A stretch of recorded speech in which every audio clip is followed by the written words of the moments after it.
So, the Galaxy Fold, in my opinion, is the best phone in history. Let me explain why. See, ever since phones came out, starting with, well, I should say smartphones, ever since smartphones came out, starting with the iPhone and so on and so forth, going from iPhone to Android, not much has really changed. I mean, yeah, they got bigger eventually, they got thinner, better batteries, better camera, better screen to body ratio, hole cutouts, camera cutouts, different camera housings. But all in all, it's really just screen, and that's pretty much it. I remember when I got my iPhone XS Max and the iPhone 11 Pro Max, and my kind of first impressions on them lasted a few hours, because like once you get a new phone, you start playing around with it, and that's pretty much it. Like, you just like, all right, well, there's that. There's a better camera, better battery, and that's it. So I guess what I'm trying to say is that phones don't really change a lot year by year to really warrant an upgrade. Samsung saw this and they decided to put their feet into the door of the foldable market, and it's pretty sick. The Galaxy Fold, I feel like, is a window, a little glimpse into the future, because whether you like it or not, foldable phones are really the future. Foldable phones are the new ultra wide camera. So when one company starts doing it, you're going to see a ton more companies doing it. Apple being the very last, but usually the more refined. Now, this phone does start at $2,000. Is that expensive? Yes. Yes, it is. It is very, very expensive for a phone. But Samsung wasn't planning on selling multi-million units of this phone. As I've said before, they just wanted to get their foot into the door of the foldable market. And as with any new technology, it ain't cheap. Take a look at the Tesla, for example. They're doing the same thing Samsung is doing right now. Tesla first put out a very expensive car. With the money they made from that, they made a semi-expensive car. With the money from that, they made a semi-affordable car. That is exactly what Samsung is doing with these foldable phones. They made a super expensive phone, $2,000. God, I still can't get over that. But look what we have now, the Samsung Galaxy Z Flip, which by the way is coming in very soon. And that phone starts at like $1,380 or something. That's considerably cheaper, but it's also not exactly the same as this. The Galaxy Fold, in my strong opinion, is definitely the best version of a foldable phone. In fact, it's pretty much it's a folding tablet. It's not even a foldable phone. This is literally a folding tablet, because when it's closed, the actual phone part that me and you know is right here on the front display. There's your phone.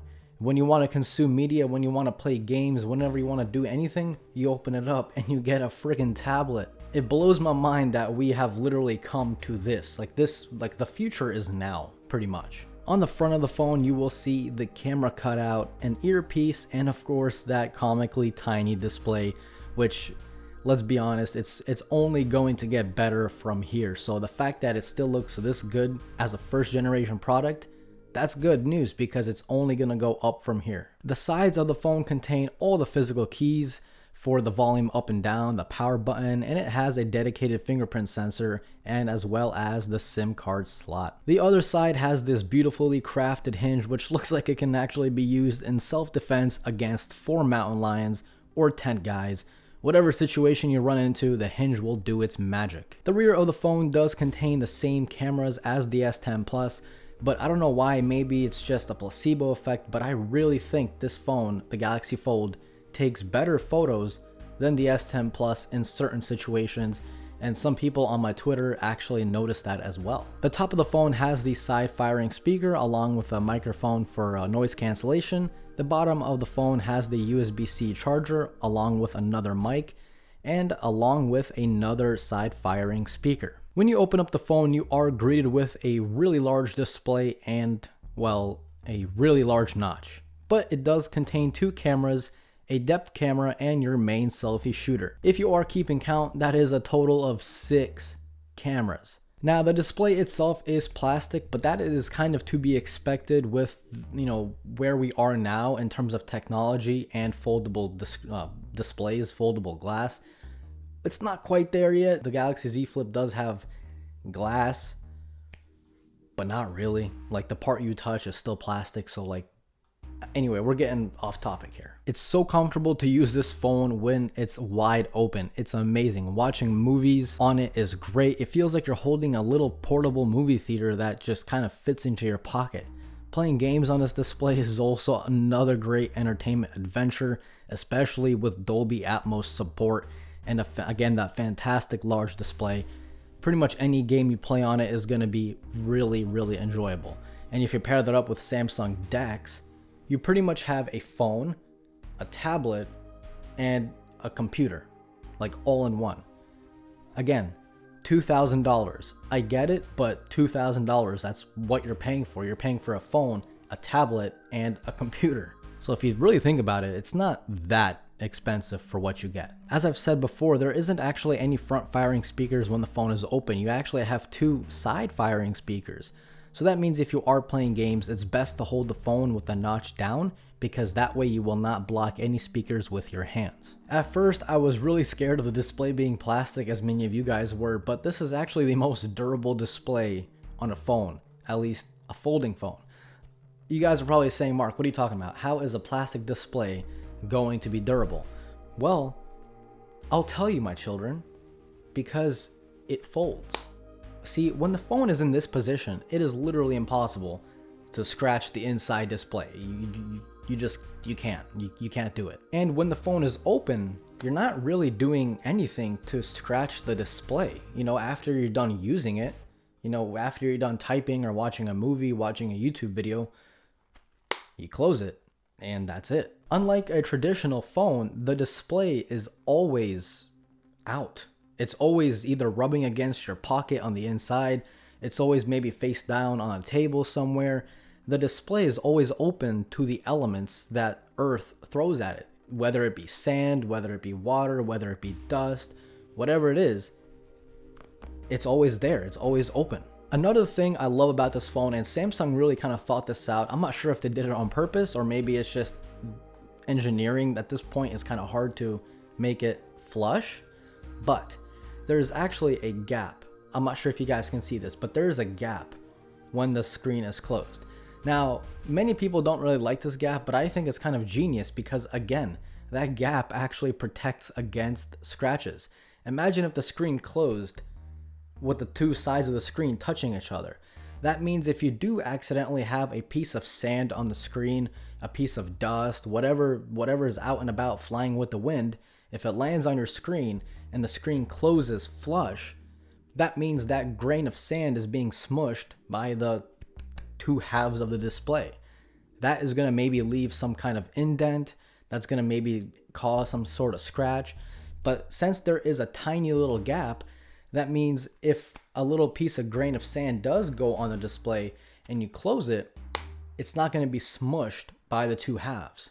So I think that's kind of genius. This phone does come with the Snapdragon 855 along with 12 gigabytes of RAM, and guys, it's plenty. Not once did I run into any situation which had me needing more.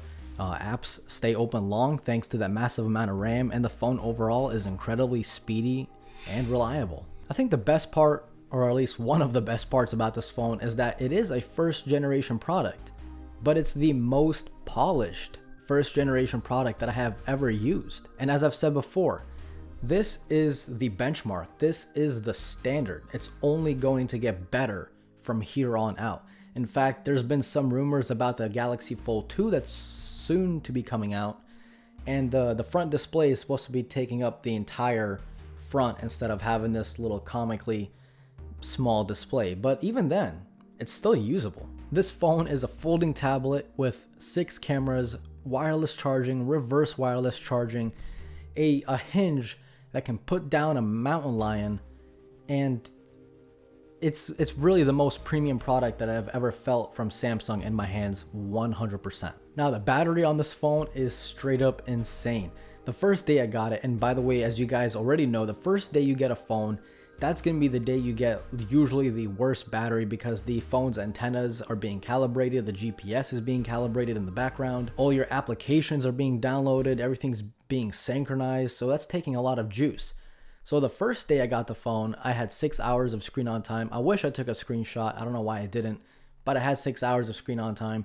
The second day, and I did take a screenshot because this shocked me, I had 8 hours of screen on time, and I thought that was really good because it's a huge display.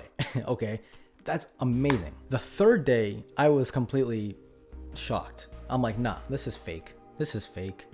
This can't be real. The third day, 9 hours. 9 hours of screen on time.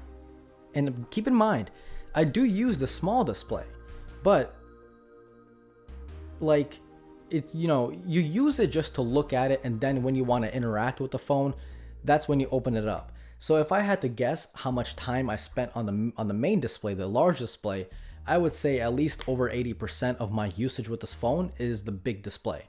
So 9 hours of screen on time is bloody insane. So the next day I thought I would run a test to see what is the battery life when I'm using LTE all day, no Wi-Fi connected at all. Well, 8 hours of screen on time.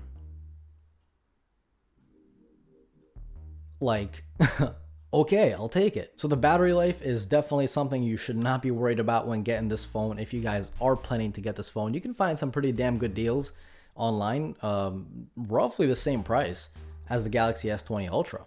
So that's something to think about. So let me go back to the main big display. Obviously there is a crease and you do see it, but it kind of, your brain just kind of cancels it out after like the first few hours of playing with the phone.